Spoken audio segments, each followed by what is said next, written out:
നമസ്കാരം. ആസാദി ന്യൂസിലേക്ക് സ്വാഗതം. പറഞ്ഞതെല്ലാം വിഴുങ്ങി UDF. PM Shri നടപ്പിലാക്കുമെന്ന് VD Satheesan. സംസ്ഥാനത്ത് വീണ്ടും അപ്രഖ്യാപിത ലോഡ് ഷെഡിംഗ്. വൈകുന്നേരം 6 മുതൽ 12 വരെ നിയന്ത്രണം. മുഖ്യമന്ത്രി പറഞ്ഞത് നുണ. PM ശ്രീയിലെ തുടർ നടപടികൾ നിർത്തിവെക്കാൻ LDF സർക്കാർ കേന്ദ്രത്തിന് അയച്ച കത്ത് പുറത്ത്. മെസ്സി ഹാട്രിക്കിൽ അർജന്റീന വമ്പൻ ജയത്തോടെ വരവറിയിച്ചു ചാമ്പ്യന്മാർ. മഹാരാഷ്ട്രയിലും BJPയുടെ കുതിരക്കച്ചവടം. ഉദ്ധവ് പക്ഷേ MP മാരെ പിളർത്തി. PM ശ്രീയിൽ നിന്നും സർക്കാർ പിൻവാങ്ങണം. വിദ്യാർത്ഥി സംഘടനയുടെ യോഗം വിളിക്കണം SFI. കണ്ണൂർ ജില്ലയിൽ ഒരു ഷിഗല്ല കേസ് കൂടി റിപ്പോർട്ട് ചെയ്തു. സംസ്ഥാനത്ത് വീണ്ടും അപ്രഖ്യാപിത ലോഡ് ഷെഡിംഗ്. വൈകുന്നേരം 6 മണി മുതൽ 12 വരെ നിയന്ത്രണം. മഴ ശക്തമായി തുടരുമ്പോഴും സംസ്ഥാനത്ത് അപ്രഖ്യാപിതമായ ലോഡ് ഷെഡിംഗ് നടപ്പാക്കി UDF സർക്കാർ. ജൂൺ 30 വരെ വൈകുന്നേരം 6-നും 12-നും ഇടയിൽ വൈദ്യുതി നിയന്ത്രണം ഏർപ്പെടുത്താനാണ് നീക്കം. കഴിഞ്ഞ ദിവസങ്ങളിൽ തലസ്ഥാന ജില്ലയിൽ ഉൾപ്പെടെ വൈദ്യുതി തടസ്സമുണ്ടായിരുന്നു. പ്രതീക്ഷിച്ചതുപോലെ മഴ കിട്ടിയില്ല എന്നും രാജ്യവ്യാപകമായി വൈദ്യുതി പ്രതിസന്ധി ഉണ്ടെന്നുമാണ് KEB ന്യായീകരിക്കുന്നത്. എന്നാൽ പ്രതിസന്ധി ഉണ്ടെങ്കിൽ എന്തുകൊണ്ട് മുൻകൂട്ടി കാണാനായില്ല എന്നതിനും പുറത്തുനിന്നും വൈദ്യുതി വാങ്ങാനായില്ല എന്നതിനും വ്യക്തമായ മറുപടി നൽകുന്നില്ല. PM ശ്രീ പദ്ധതി നടപ്പിലാക്കുന്നതിനുള്ള പഠനത്തിനായി 4ാം മന്ത്രിസഭാ ഉപസമിതിയെ നിയോഗിച്ചതായി മുഖ്യമന്ത്രി VD സതീശൻ. വാർത്താ സമ്മേളനത്തിലൂടെയാണ് പ്രഖ്യാപനം. പൊതുവിദ്യാഭ്യാസ മന്ത്രി N ഷംസുദ്ദീനാണ് സമിതിയുടെ അധ്യക്ഷൻ. ഉന്നത വിദ്യാഭ്യാസ മന്ത്രി റോജി ജോൺ, മന്ത്രിമാരായ PC വിഷ്ണുനാഥ്, M ലിജു എന്നിവരാണ് സമിതിയിൽ ഉൾപ്പെട്ട മറ്റ് മന്ത്രിമാർ. ഉപസമിതി രൂപീകരിച്ച കാര്യം കേന്ദ്ര സർക്കാരിനെ അറിയിക്കുന്നുവെന്നും മുഖ്യമന്ത്രി അറിയിച്ചു. പ്രതിപക്ഷത്തിനായിരിക്കുമ്പോൾ PM ശ്രീ പദ്ധതിക്കെതിരെ കോൺഗ്രസ് നടത്തിയ കോലാഹലങ്ങൾ പാടെ വിഴുങ്ങിയാണ് ഭരണത്തിലേറിയപ്പോൾ കേന്ദ്ര സർക്കാരുമായി UDF സർക്കാർ കൈകോർക്കുന്നത്. മുൻ സർക്കാരാണോ PM ശ്രീയിൽ ഒപ്പുവെച്ചത് എന്നും അതുകൊണ്ട് പദ്ധതി തുടരാൻ നിർബന്ധിക്കാതിരിക്കേണ്ടി വന്നുവെന്ന് മുഖ്യമന്ത്രിയുടെ വാദം.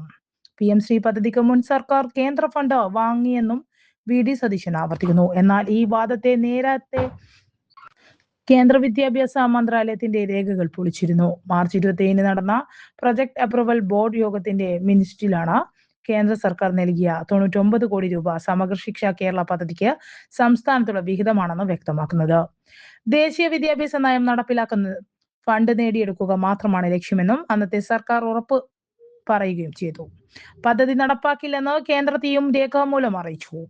PM ശ്രീയുമായി ബന്ധപ്പെട്ട് LDF സർക്കാർ ഒരു നടപടിയും സ്വീകരിച്ചിട്ടില്ലെന്ന് PM ശ്രീ ഡാഷ്ബോർഡിൽ വ്യക്തമാണ്. വസ്തുത ഇതായിരിക്കണമെന്നാണ് മുൻ സർക്കാർ പഴിചാരി UDF സർക്കാർ കൈയൊഴുകാൻ ശ്രമം നടത്തുന്നത്. രാജ്യത്തെ 13,091 സ്കൂളുകളാണ് പദ്ധതിയിലുള്ളത്. കേരളത്തിൽ 47 വിദ്യാലയങ്ങളിൽ PM ശ്രീ നടപ്പാക്കുന്നുണ്ട്. ഈ സ്കൂളുകളിലെല്ലാം കേന്ദ്ര സർക്കാരിന്റെ കീഴിലാണ്. 33 കേന്ദ്രീയ വിദ്യാലയങ്ങളും 14 നവോദയ സ്കൂളുകളും. നിലവിൽ 1000 കോടി രൂപ SSKL കുടിശ്ശികയുമുണ്ട്. കേന്ദ്രം ഫണ്ട് നിഷേധിച്ചപ്പോൾ സംസ്ഥാന ഖജനാവിൽ നിന്നാണ് വിദ്യാർത്ഥികൾക്കും അധ്യാപകർക്കും ആനുകൂല്യങ്ങൾ നൽകിയത്. LDF സർക്കാർ PM ശ്രീ ഫണ്ട് വാങ്ങിയിട്ടില്ല. മുഖ്യമന്ത്രി ജനങ്ങളെ തെറ്റിദ്ധരിപ്പിക്കുന്നു. V ശിവൻകുട്ടി. PM ശ്രീ പദ്ധതിയുമായി ബന്ധപ്പെട്ട് LDF സർക്കാർ കേന്ദ്രത്തിൽ നിന്നും 1 രൂപയുടെ ഫണ്ട് പോലും വാങ്ങിയിട്ടില്ലെന്ന് മുൻ വിദ്യാഭ്യാസ മന്ത്രി V ശിവൻകുട്ടി. മുഖ്യമന്ത്രി VD സതീശൻ വാർത്താ സമ്മേളനത്തിൽ ഉന്നയിച്ച കാര്യങ്ങൾ പൂർണ്ണമായും വസ്തുതാ വിരുദ്ധവും ജനങ്ങളെ തെറ്റിദ്ധരിപ്പിക്കുന്നതുമാണെന്നും അദ്ദേഹം തിരുവനന്തപുരത്ത് മാധ്യമങ്ങളോട് പറഞ്ഞു. പദ്ധതി നടപ്പിലാക്കാനുള്ള യാതൊരു നടപടിക്രമങ്ങളും കേരളം പൂർത്തീകരിച്ചിട്ടില്ല. ഇതിന്റെ ഭാഗമായി സ്കൂളുകളുടെ ലിസ്റ്റ് കേന്ദ്ര സർക്കാരിന് നൽകേണ്ടതുണ്ട്. അതുപോലും സംസ്ഥാനം ചെയ്തിട്ടില്ല.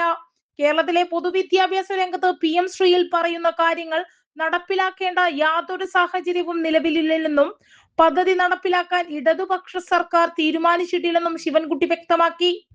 SSK ഫണ്ട് ലഭ്യമാക്കുന്നതിനു വേണ്ടി മാത്രമാണ് നേരത്തെ ഒരു താൽക്കാലിക സജ്ജീകരണം ചെയ്തത്.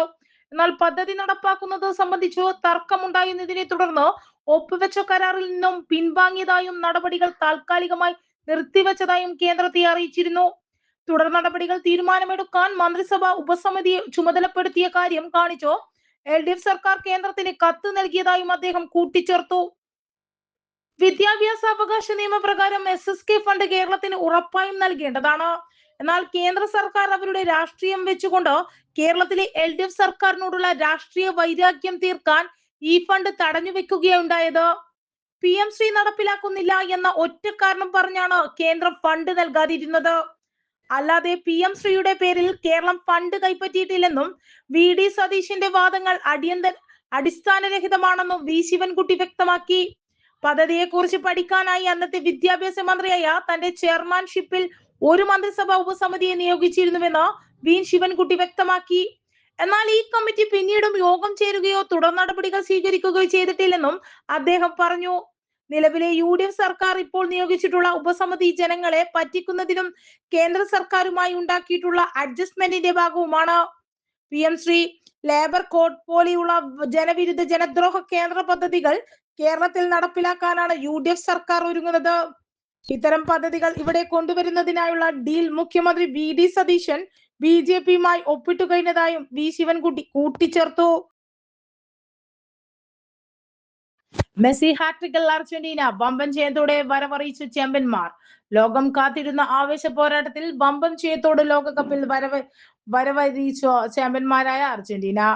ഗ്രൂപ്പ് ജെയിൻ ആഫ്രിക്കൻ കരുത്തരായ അൾജീരിയയെ എതിരില്ലാത്ത 3 ഗോളിനാണ് മെസ്സിയും സംഘവും പരാജയപ്പെടുത്തിയത്. കളിയുടെ 17-ാം മിനിറ്റിൽ തന്നെ കാൻസാസ് സിറ്റി സ്റ്റേഡിയത്തിൽ തിങ്ങി നിറഞ്ഞ ആരാധകർക്ക് മുന്നിൽ മിശിഹായുടെ കാലുകളിൽ നിന്നും മാന്ത്രിക ഗോൾ പിറന്നു. മധ്യനിര താരം റോഡ്രിനെ മെസ്സി പോൾ നൽകിയ അസിസ്റ്റിൽ നിന്നും മെസ്സി അടിച്ച ഷോട്ട് അർജീരിയൻ പോസ്റ്റിലേക്ക് കുതിച്ചു കയറി. ലോകകപ്പിലെ മെസ്സിയുടെ 14-ാം ഗോളായിരുന്നു ഇത്. ഗോൾ മടക്കാൻ അൾജീരിയ കിണഞ്ഞു ശ്രമിച്ചെങ്കിലും അവസരങ്ങൾ പാഴായി.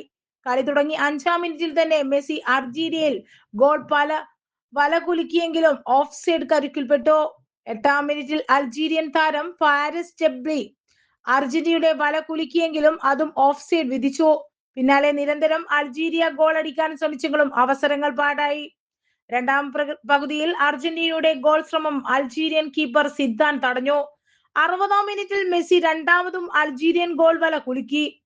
ബോക്സിലെ കൂട്ടുപൊരിച്ചിലിനിടെ അർജന്റീനയുടെ ആദ്യ ഗോൾ ശ്രമം സിദ്ധാൻ തടഞ്ഞെങ്കിലും പ്രതിരോധ നിരയുടെ പിഴവ് മുതലാക്കി മെസ്സി പന്ത് അനായാസം വലയിലെത്തിച്ചു. ഇതോടെ ലോകകപ്പിലെ മെസ്സിയുടെ ഗോളുകളുടെ എണ്ണം 16 ആയി. തുടർന്ന് അൾജീരിയ കിണഞ്ഞു ശ്രമിച്ചെങ്കിലും ആശ്വാസ ഗോൾ പോലും നേടാനായില്ല. 76-ാം മിനിറ്റിൽ അൾജീരിയയുടെ നെഞ്ചിൽ അവസാന അണിയുമടിച്ച് മെസ്സിയുടെ 3-ാം ഗോൾ പിറന്നു.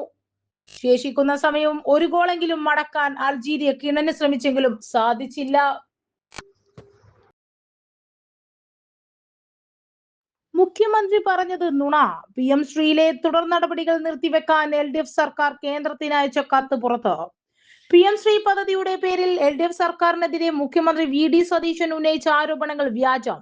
PM ശ്രീയുമായി സഹകരിക്കില്ലെന്നും തുടർ നടപടികൾ നിർത്തിവെക്കുമെന്നും അറിയിച്ച് കേരളം കേന്ദ്രത്തിന് കത്ത് നൽകിയിട്ടില്ല എന്നായിരുന്നു മുഖ്യമന്ത്രിയുടെ വാദം.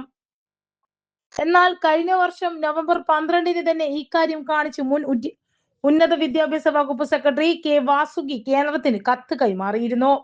പദ്ധതി കേരളത്തിൽ നടപ്പാക്കാനാകില്ലെന്ന് അറിയിച്ച് LDF സർക്കാർ കത്തുകൾ അയച്ചിരുന്നതായി മുൻ വിദ്യാഭ്യാസ മന്ത്രി V ശിവൻകുട്ടി വാർത്താ സമ്മേളനത്തിൽ പറഞ്ഞിരുന്നു.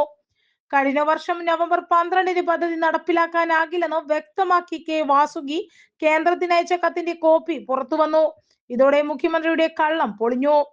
PM ശ്രീ പദ്ധതി നടപ്പാക്കുന്നതിലും ആശങ്കകളും മന്ത്രിസഭ ഉപസമിതിയുടെ അന്തിമ റിപ്പോർട്ട് വരുന്നത് ധാരണാപത്രവുമായി മുന്നോട്ടു പോകാൻ കഴിയില്ലെന്നതിനാൽ നടപടികൾ താൽക്കാലികമായി നിർത്തിവെക്കുന്നുവെന്നതായിരുന്നു ഈ കത്തുകളുടെ ഉള്ളടക്കം. കഴിഞ്ഞ സർക്കാർ ധാരണാപത്രത്തിൽ ഒപ്പുവെച്ചതിൽ കേരളം നിലവിൽ പദ്ധതിയുടെ പങ്കാളിയാണെന്നും 99 കോടിയിലധികം രൂപ കൈപ്പറ്റിയിട്ടുണ്ടെന്നുമായിരുന്നു വാർത്താ സമ്മേളനത്തിൽ മുഖ്യമന്ത്രി VD സതീശന്റെ പരാമർശം. കേന്ദ്രം 106 കോടി രൂപ അനുവദിച്ചിട്ടുണ്ടെന്നും കരിക്കുലം ഫ്രീഡത്തിൽ കേന്ദ്രം ഇടപെടരുത്, സ്കൂളുകൾ തിരഞ്ഞെടുക്കാനുള്ള അവകാശം സംസ്ഥാനത്തിന് നൽകണമെന്നിവയാണ് തങ്ങളുടെ നിലപാടുകളെന്നും അദ്ദേഹം വിശദീകരിച്ചു. കൂടാതെ വിദ്യാഭ്യാസ മന്ത്രി N ഷംസുദ്ദീൻ, കൺവീനറും മന്ത്രിമാരുമായ Roji M John, PC Vishnunath, M Liju എന്നിവർ അംഗങ്ങളുമായ പുതിയ മന്ത്രിസഭാ ഉപസമിതിയെ പദ്ധതിയുടെ തുടർ നടപടികൾ പഠിക്കാൻ ചുമതലപ്പെടുത്തതായും മുഖ്യമന്ത്രി വ്യക്തമാക്കിയിരുന്നു. മഹാരാഷ്ട്രയിലും ബി.ജെ.പിയുടെ കുതിരക്കച്ചവടം. ഉദ്ധവ് പക്ഷ എംപിമാരെ പിളർത്തി. മഹാരാഷ്ട്രയിൽ വീണ്ടും ബി.ജെ.പി ഷിൻഡെ സഖ്യത്തിന്റെ കുതിരക്കച്ചവടം രാഷ്ട്രീയം. ഉദ്ധവ് താക്കറെ പക്ഷത്തെ പൂർണ്ണമായി തകർത്ത് ലോക്സഭാ സ്പീക്കർ എംപിമാർ ഭൂരിഭാഗം ഭരണപക്ഷമായ ഏക്നാഥ് ഷിൻഡെയുടെ ശിവസേനയിലേക്ക് ചേക്കേറുന്നു. ഉദ്ധവ് പക്ഷത്തെ 6 എംപിമാരാണ് പാർട്ടി നേതൃത്വവുമായി പരസ്യമായി വിയോജിപ്പ് ലോക്സഭയിൽ പ്രത്യേക ഗ്രൂപ്പായി പ്രവർത്തിക്കാൻ അനുമതി നേടിയത്. ലോക്സഭയിൽ ആകെ 9 എംപിമാരാണ് ശിവസേന UBT കൊള്ളുന്നത്. ഇതിൽ അരവിന്ദ് സാവന്ത്, അനിൽ ദേശായി, രാജാഭാവ് വാജെ എന്നീ 3 വിശ്വാസത്തൊഴികെ ബാക്കി 6 എംപിമാരും പാർട്ടി വിരുദ്ധ ഗ്രൂപ്പിൽ ചേരുന്നതായാണ് പുറത്തുവരുന്ന റിപ്പോർട്ടുകൾ. ജൂൺ 19 ഇവർ ഔദ്യോഗികമായി ഷിൻഡെ പക്ഷത്തിന്റെ ഭാഗമാകുമെന്നാണ് റിപ്പോർട്ടുകൾ. ലോക്സഭയിൽ ഭിന്നിച്ച ഗ്രൂപ്പായി അംഗീകരിക്കണമെന്ന് ആവശ്യപ്പെട്ട് എംപിമാർ സ്പീക്കർക്ക് കത്ത് നൽകിയിട്ടുണ്ട്. കൂറുമാറ്റ നിരോധന നിയമത്തിൽ നിന്നും രക്ഷപ്പെടാൻ ആവശ്യമായ മുന്നിൽ 2 ഭൂരിപക്ഷം ഒപ്പുവെച്ച എംപിമാർക്കുണ്ടെന്നാണ് സൂചന. രാജ്യസഭയിലേക്ക് ഒഴിവുന്ന സീറ്റുകളിലേക്ക് നടന്ന തെരഞ്ഞെടുപ്പ് കഴിഞ്ഞ ആഴ്ചകൾക്കകം തന്നെ പ്രതിപക്ഷ സഖ്യത്തിൽ വിള്ളലുണ്ടാക്കുന്ന നീക്കങ്ങളാണ് മഹാരാഷ്ട്രയിൽ അരങ്ങേറുന്നത്. എന്നാൽ പാർട്ടിയിലെ പ്രമുഖ നേതാക്കളും ജനപ്രതിനിധികളും കൂട്ടത്തോടെ കൂറുമാറുന്നത് തടയാൻ കഴിയാതെ ഉദ്ധവ് താക്കറെ ക്യാമ്പ് പൂർണ്ണമായും നിസ്സഹായ അവസ്ഥയിലാണ്.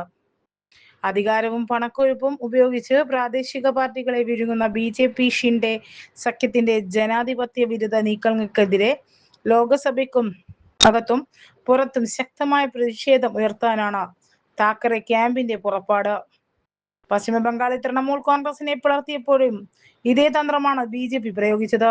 ആകെ 80 സീറ്റ് MLA-മാരിൽ 2 ഭൂരിപക്ഷത്തിന് മുകളിലുള്ള 58 MLA-മാരെ ഒന്നിച്ച് മാറ്റി നിർത്തിയാണ് ബി.ജെ.പി അവിടെ പിളർപ്പ് സാധ്യമാക്കിയത്.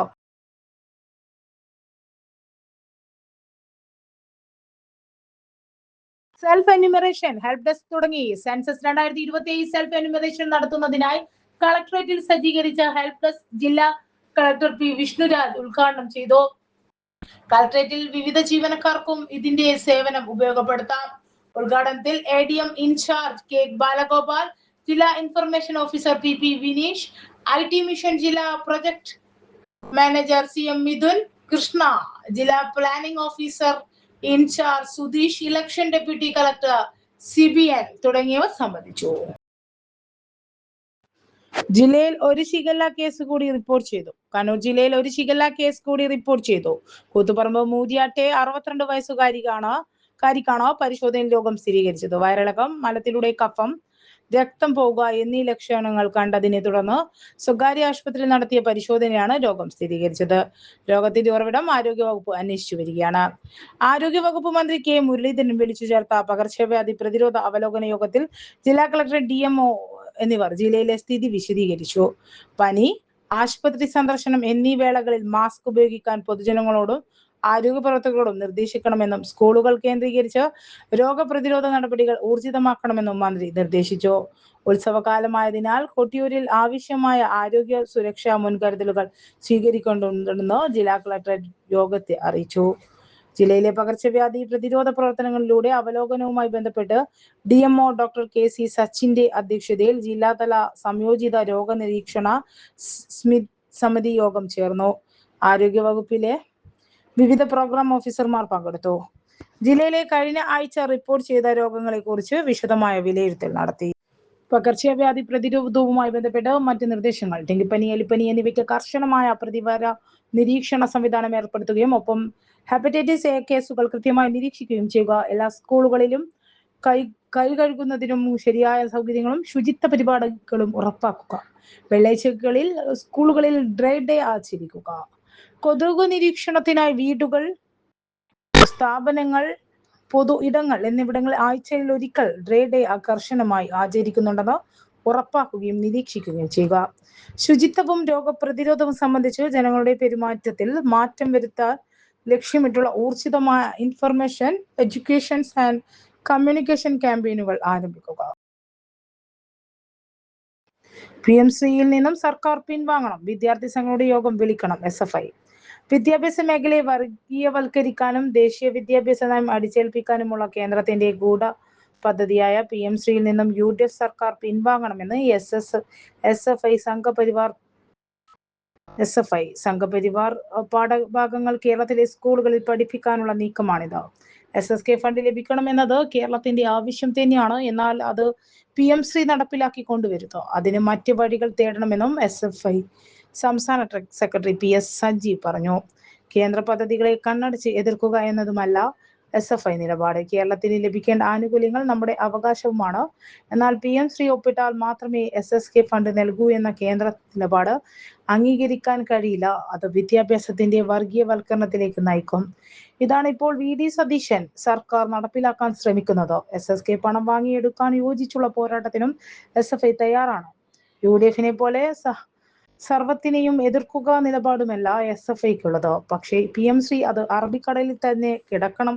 ഇപ്പോൾ രൂപീകരിച്ചിട്ടുള്ള ഉപസമിതിയുടെ നേതൃത്വത്തിൽ സംസ്ഥാനത്തെ മുഴുവൻ വിദ്യാർത്ഥി സംഘടനകളുടെയും യോഗം വിളിച്ചു ചേർക്കണം. SSK ഫണ്ട് എങ്ങനെ മറ്റ് നിലയിൽ വാങ്ങിച്ചെടുക്കാം എന്ന് വിദ്യാർത്ഥികളെ കൂടി വിശ്വാസത്തിൽ എടുത്ത് ആലോചിക്കണം. അല്ലാതെ കഴിഞ്ഞ സർക്കാർ റദ്ദ് ചെയ്ത PM ശ്രീയിൽ നിന്നും പുറകോട്ട് പോകാൻ കഴിയില്ല എന്ന നുണയും കത്തയച്ചില്ല എന്ന നുണയും കൊണ്ട് ഇനിയും ഇറങ്ങരുത്. PS സഞ്ജീവ് ഫേസ്ബുക്കിൽ പറഞ്ഞു. ഡോക്ടർ OS പ്രശാന്ത് കൃഷ്ണന് സീനിയർ ഫെലോഷിപ്പ്. കേന്ദ്ര സർക്കാരിന്റെ സാംസ്കാരിക വകുപ്പ് കീഴിലുള്ള സീനിയർ ഫെലോഷിപ്പിന് ഡോക്ടർ AS പ്രശാന്ത് കൃഷ്ണൻ അർഹനായി. തോറ്റമ്പാട്ടിലെ സംഗീത വഴികൾ എന്ന വിഷയത്തെ അധികരിച്ചോ കൊണ്ടുള്ള ഗവേഷണാത്മകമായ പഠനത്തിനാണ് ഫെലോഷിപ്പ് ലഭിച്ചിരിക്കുന്നത്. ഗ്രന്ഥരചനയ്ക്ക് ഫോക്ലോർ അക്കാദമി അവാർഡുകൾ, മുണ്ടശ്ശേരി അവാർഡ്, അബുദാബി ശക്തി അവാർഡ് തുടങ്ങിയ നിരവധി പുരസ്കാരങ്ങൾ നേടിയിട്ടുണ്ട്. അറിയപ്പെടുന്ന ഗാനരചയിതാവും സംഗീതജ്ഞനുമാണ് പ്രശാന്ത് കൃഷ്ണൻ. 4,80,000 രൂപയാണ് ഫെലോഷിപ്പ് തുക.